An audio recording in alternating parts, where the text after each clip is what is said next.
Yo, good day guys. So, ito yung the day before ng track day natin. Dito dinouble check natin yung buong motor. Tapos in-install natin yung lever guard at binaliktad natin yung shifter dahil naka GP shifting siya. Tapos nilagay na natin lahat ng mga mounts para sa camera natin. Tapos after neto, kinarga na namin siya sa van at pinrepair lahat ng dadalhin para sa track day. Okay, panoorin nyo. Ito yung first pasok natin. Alright guys.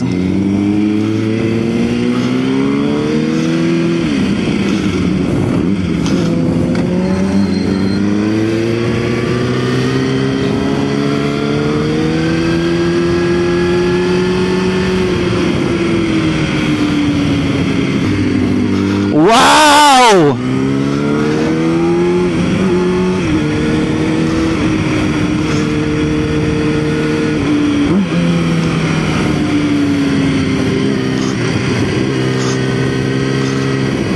Okay, di pa natin kilala itong racetrack.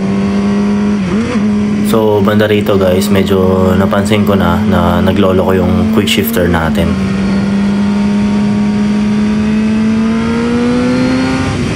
Okay, kilalanin muna natin yung racetrack guys.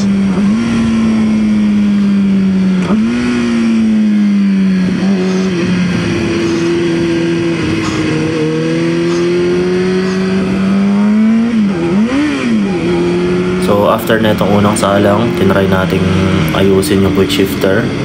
Kaso daming kakalasin, kaya hinayaan ko na lang na ganyan at nag-manual muna tayo. So baka lumaki kasi yung problema, kaya hinayaan muna natin.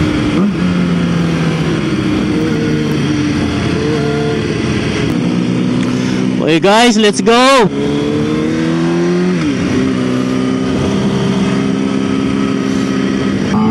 So ito pangalawang salang na natin. Mas kilala ko na yung racetrack at alam ko na yung mga problema ng motor. Dito alam ko na hindi gumagana yung quick shifter, kaya puro clutch muna tayo dito. Lahat manual. Kailangan natin mag-rev matching.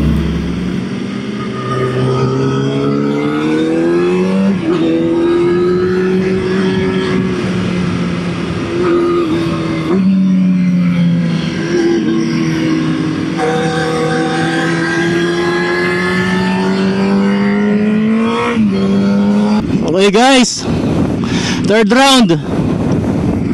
Sana mas okay na. Nangangapa pa tayo sa unang dalawa. First round, second round, kinakapa ko pa yung truck tsaka yung mismong bike ko. So third round na. Sana mas okay na ngayon. Mamayang hapon may dalawang round pa. So after nito, break time, lunch break tayo. Okay, let's go!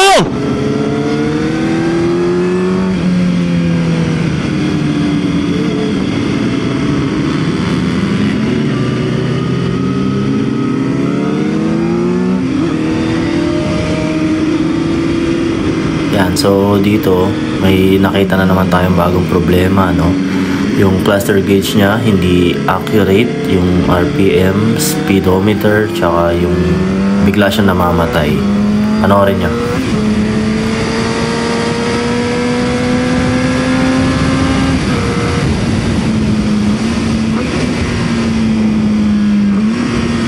Tangina, namamatay yung speedometer ko sa sobrang bilis.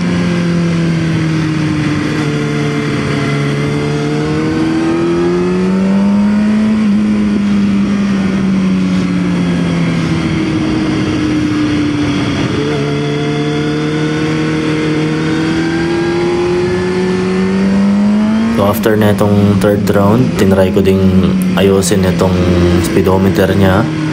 Kaso electrical issues, kaya hinayaan ko na lang din at in-enjoy natin yung first track day natin. Kahit ganun pa man, tuloy lang. Okay, kasabay natin yung mga nagtatry ng Aprilia. Ito yung bagong Aprilia, tinatry nila guys. Ito yung 457. Pwede din natin siyang i-try mamaya. So kailangan lang natin pumila. Pinapatry talaga nila sa mga sa mga nandito ng libre. Kailangan lang pumila. Gusto ko siyang i-try eh. Kaso tinatry ko din yung mismo motor ko eh.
Wasak.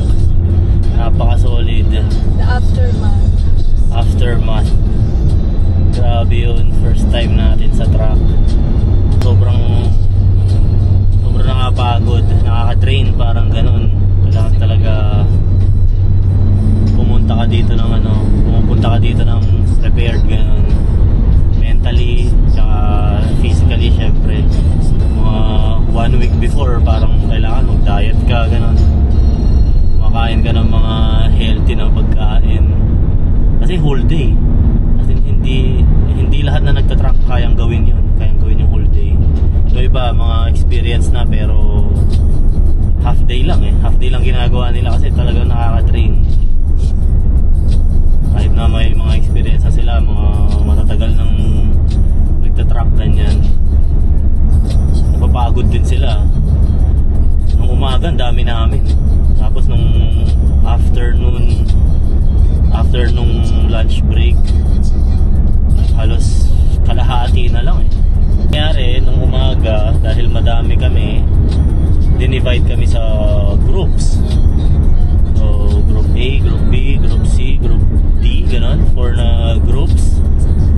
So ang group D, yung mga beginners, yung mga first timer, nandun tayo.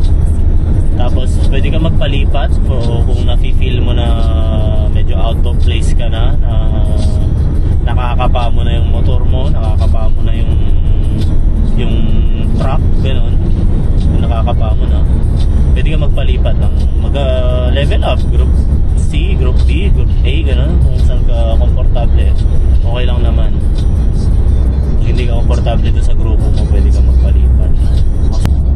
Ibang-iba, kailangan yan, yung mga tropa ko dyan, sana matry nyo. Sana next year kasama ko na kayo. Ibang-iba sa mga pinupuntahan natin, kung saan tayo nagbabanking, nagpa-practice. Iba, napaka-safe dito, wala kang kasalubong. Tapos matatawa ka lang kasi overtaken ka ng mga bata. Daming bata, ang gagaling, mga 14, 12 years old, gagaling. Kata mo 12 years old, overtaken ka, kurba sarado. Parang parang nakaka-offend, diba? Pagka ganun, kaso wala kang magagawa eh. Ikaw first timer ka, beginner ka eh, diba? Sila mula, hindi ko alam, 6, 5 years old, ganun, nag-race track na yung mga yun. Yung last round, di ko na rin kinaya, so tumigil na rin ako kasi yun na nga, magkakarga pa tayo ng gamit, magdadrive pa tayo pa uwi, tapos magdidiskarga pa ng gamit, eh babalik pa natin tong van. So may trabaho pa tayo bukas. So talagang sagad tayo ngayon, kaya hindi ko na rin kinaya yung last round. Parang nagtira na ako ng energy pang uwi.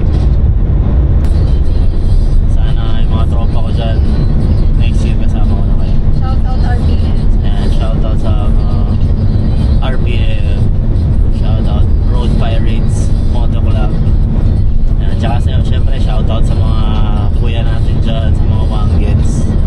Nag-enjoy talaga sila dito. Dito nila mailalabas yung mga